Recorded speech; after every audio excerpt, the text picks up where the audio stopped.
আসসালামু আলাইকুম প্রিয় ভাই বোনেরা, আশা করি আল্লাহর রহমতে আপনারা সকলেই ভালো আছেন।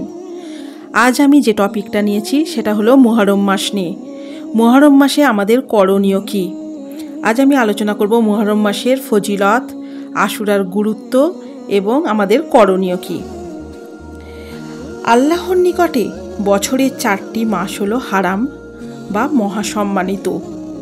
সূরা তওবা 9 আয়াত 36। জুলকাদাহ, জুলহিজ্জাহ ও মুহররম একটানা 3 মাস এবং তার 5 মাস পরে রজব, যা শাবানের পূর্ববর্তী মাস। জাহেলি আরবরা এই 4 মাসে যুদ্ধ বিগ্রহ করত না। এভাবে বছরের 1/3 তথা 4 মাস তারা লড়াই, ঝগড়া, খুন খারাবি ইত্যাদি অন্যায় অপকর্ম হতে দূরে থাকত। এ মাসগুলির মর্যাদার প্রতি সম্মান প্রদর্শন করা প্রত্যেক মুসলমানের জন্য ধর্মীয় কর্তব্য। যেমন আল্লাহ বলেন, নিশ্চয়ই নভমণ্ডল ও ভূমণ্ডল সৃষ্টির প্রথম দিন থেকে আল্লাহর বিধানে মাসসমূহের গণনা হলো 12টি, যার মধ্যে 4টি মাস হলো হারাম। এটি হলো প্রতিষ্ঠিত বিধান। অতএব এ মাসগুলিতে তোমরা পরস্পরে অত্যাচার করো না। সূরা তওবা 9 আয়াত 36।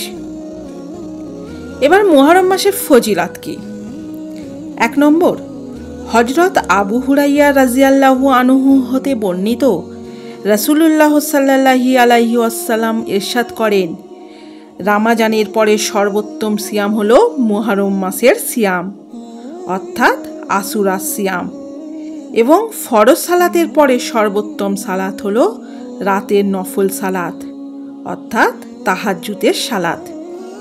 2 হচ্ছে, হযরত আবু কাতাদাহ রাদিয়াল্লাহু আনহু হতে বর্ণিত, রাসূলুল্লাহ সাল্লাল্লাহু আলাইহি সাল্লাম ইরশাদ করেন, আশুরার দিনে সিয়াম আমি আল্লাহর নিকট আশা করি যে বান্দার বিগত 1 বছরের সগীরা গুনাহ সমূহের কাফফারা হবে। এবার আশুরার গুরুত্ব কি? হিজরি সনের প্রথম মাস মুহররমের 10ম তারিখকে আশুরা বলা হয়। এদিন আল্লাহর হুকুমে মিশরের অত্যাচারী সম্রাট ফেরাউন তার সৈন্যদল সহ নদীতে ডুবে মরেছিল এবং নবী মুসা আলাইহিস সালাম ও তার অত্যাচারিত কওম বনু ইসরাইলগণ ফেরাউনের কবল থেকে মুক্তি পেয়েছিলেন। তাই আল্লাহর প্রতি কৃতজ্ঞতা স্বরূপ মুসা আলাইহিস সালাম এদিন সিয়াম রাখেন। ইসলাম আসার পূর্ব থেকেই ইহুদি, নাসারা ও মক্কার কুরাইশরা এদিন সিয়াম রাখায় অভ্যস্ত ছিল। আমাদের নবী হযরত মুহাম্মদ সাল্লাল্লাহু আলাইহি ওয়াসাল্লাম নিজে ও তার হুকুম মতে সকল মুসলমান এদিন সিয়াম রাখতেন। মুসলিম শরহ নববী। 1 নম্বর হচ্ছে, হযরত আব্দুল্লাহ ইবনু আব্বাস রাদিয়াল্লাহু আনহু বলেন, রাসূলুল্লাহ সাল্লাল্লাহু আলাইহি ওয়াসাল্লাম মদিনায় হিজরত করে ইহুদিদের আশুরার সিয়াম পালন করতে দেখে। কারণ জিজ্ঞেস করলে তারা বলল, এটি একটি মহান দিন। এদিন আল্লাহ মুসা ও তার কওমকে নাজাত দিয়েছিলেন এবং ফেরাউন ও তার লোকদের ডুবিয়ে মেরেছিলেন। তার শুকরিয়া হিসাবে মুসা এদিন সিয়াম পালন করেন। অতএব আমরাও এদিন সিয়াম পালন করি। তখন রাসূলুল্লাহ সাল্লাল্লাহু আলাইহি সাল্লাম বললেন, তোমাদের চাইতে আমরাই মুসার আদর্শের অধিক হকদার ও অধিক নিকটবর্তী। অতঃপর তিনি সিয়াম রাখেন ও সকলকে সিয়াম রাখার নির্দেশ দেন, যা পূর্ব থেকেই তার অভ্যস্ত ছিল। 2 নম্বর, হযরত আয়েশা রাদিয়াল্লাহু আনহা বলেন, জাহেলি যুগে কুরাইশগণ আশুরা সিয়াম পালন করত। রাসূলুল্লাহ সাল্লাল্লাহু আলাইহি সাল্লামও তা পালন করতেন। মদিনায় হিজরতের পরেও তিনি পালন করেছেন এবং লোকদেরকে তা পালন করতে বলেছেন। কিন্তু 2য় হিজরি সনে যখন রমজান মাসের সিয়াম ফরজ হলো, তখন তিনি বললেন, এক্ষণে যে চায় আশুরায় সিয়াম পালন করুক এবং যে চায় তা পরিত্যাগ করুক। 3 নম্বর, ইবনু আব্বাস রাদিয়াল্লাহু হতে অন্য বর্ণনায় এসেছে যে লোকেরা বলল, হে আল্লাহর রাসূল, ইহুদি ও নাসারাগণ আশুরার দিনটিকে বিশেষভাবে সম্মান করে।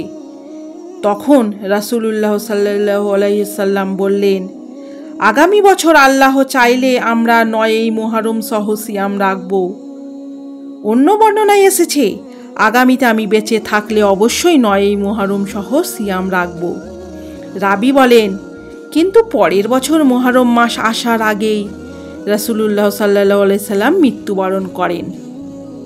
4 নম্বর, হযরত রুবাইয়াহ বিনতে মুআউযভিজ বিন আফরা রাদিয়াল্লাহু আনহা বলেন, আশুরার দিন সকালে রাসূল সাল্লাল্লাহু আলাইহি ওয়াসাল্লাম মদিনার পার্শ্ববর্তী আনসারদের গ্রামসমূহে ঘোষকদের পাঠিয়ে বললেন, যে ব্যক্তি সিয়াম অবস্থায় সকাল করেছে সে যেন সিয়াম পূর্ণ করে, আর যে ব্যক্তি সিয়াম না রেখে সকাল করেছে সে যেন বাকি দিনটা ওইভাবে না খেয়ে অতিবাহিত করে। অতঃপর আমরা এর পর থেকে দিন সিয়াম রাখতাম ও আমাদের ছোট বাচ্চাদেরও সিয়াম রাখাতাম। আমরা তাদের জন্য পশমের খেলনা বানিয়ে রাখতাম ও তার সাথে নিয়ে যেতাম। যখন তারা খাওয়ার জন্য কাঁদত তখন ওটা দিতাম, যা ওদেরকে ভুলিয়ে রাখত। এভাবে বাচ্চারা তাদের সিয়াম পূর্ণ করত। 5 নম্বর, হযরত মুআবিয়া বিন আবু সুফিয়ান রাদিয়াল্লাহু আনহু মদিনার মসজিদে নববীতে হজের মৌসুমে খুতবা দানকালে বলেন, হে মদিনাবাসী, তোমাদের আলেমগণ কোথায়? আমি রাসূলুল্লাহ সাল্লাল্লাহু আলাইহি সাল্লামকে বলতে শুনেছি যে আজ আশুরার দিন, এদিনে সিয়াম তোমাদের উপর ফরজ করা হয়নি, তবে আমি সিয়াম রেখেছি। এখনে যে চাই সে সিয়াম পালন করুক এবং যে চাই তা পরিত্যাগ করুক। 6 নম্বর, হযরত আবু মুসা আশআরী রাদিয়াল্লাহু আনহু বলেন, খাইবরবাসীরা আশুরার দিন সিয়াম রাখে। দিনটিকে ইহুদিরা খুবই সম্মান করে। তারা এদিনকে ঈদের দিন হিসাবে পালন করে। তারা এদিন তাদের স্ত্রীদের অলঙ্কারাদি ও উত্তম পোশাকাদি পরিধান করায়। তখন রাসূলুল্লাহ সাল্লাল্লাহু আলাইহি সাল্লাম বললেন, তোমরা এদিন সিয়াম রাখো। 7 নম্বর, হযরত আব্দুল্লাহ ইবনু আব্বাস রাদিয়াল্লাহু হতে বর্ণনায় এসেছে, রাসূলুল্লাহ সাল্লাল্লাহু আলাইহি সাল্লাম ইরশাদ করেন, তোমরা আশুরার দিন সিয়াম রাখো এবং ইহুদিদের বিপরীত করো। তোমরা আশুরার সাথে তার পূর্বের দিন বা পরের দিন সিয়াম পালন করো। উপরোক্ত হাদিসসমূহ পর্যালোচনা করলে নিম্নোক্ত বিষয়গুলি স্পষ্ট হয়ে ওঠে। 1. আশুরা সিয়াম ফেরাউনের কবল থেকে নাজাতে মুসার শুকরিয়া হিসাবে পালিত হয়। 2. এই সিয়াম মুসা, ঈসা ও মুহাম্মাদি শরিয়াতে চালু ছিল। আইয়ামে জাহেলিয়াতেও আশুরা সিয়াম পালিত হতো। 3. দ্বিতীয় হিজরিতে রমাজানের সিয়াম ফরজ হওয়ার আগ পর্যন্ত এই সিয়াম মুসলমানগণ নিয়মিতভাবে পালন করতেন। 4. রমাজানের সিয়াম ফরজ হওয়ার পরে এই সিয়াম ঐশিক সিয়ামে পরিণত হয়। তবে রাসূলুল্লাহ সাল্লাল্লাহু আলাইহি সাল্লাম নিয়মিতভাবে এই সিয়ামই ঐশিক হিসেবে পালন করতেন, এমনকি মৃত্যুর বছরেও পালন করতে চেয়েছিলেন। 5.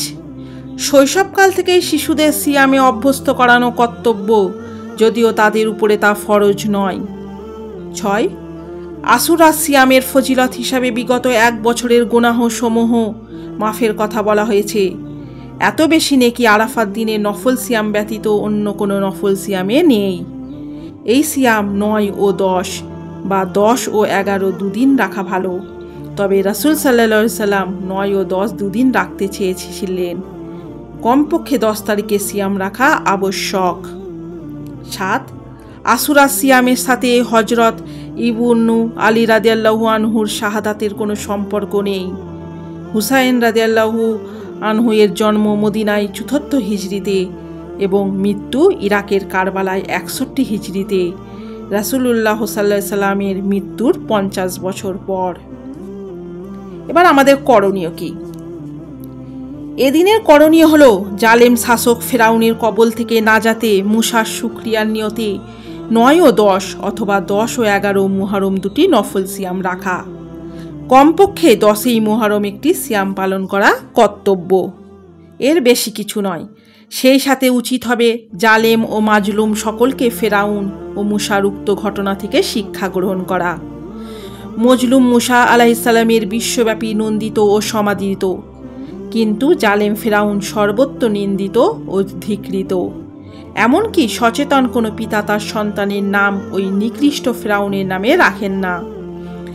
জালেম হাতে বাড়িত হয় এবং মজলুম যাতে আল্লাহর উপরে নির্ভরশীল হয় ও সত্যচ্যুত না হয়, সেই শিক্ষা গ্রহণের জন্যই আল্লাহর হুকুমে ফেরাউনের লাশ আজও পচেনি। সূরা ইউনুস 10 আয়াত 92। আজও মিশরের পিরামিডে তা অক্ষত রয়েছে। আল্লাহ আমাদেরকে ধর্মের নামে সকল প্রকার বাড়াবাড়ি থেকে বিরত রাখুন এবং বিশুদ্ধ ইসলামের উপর দৃঢ়চিত্র থাকার তৌফিক দান করুন। আমিন। মোট কথা, সূরায়ে মুহাররমে 1 বা 2 দিন না যাতে মুসার শুকরিয়ার নিয়তে স্রেফ নফল সিয়াম রাখা ব্যতীত অন্য কিছুই করণীয় নেই।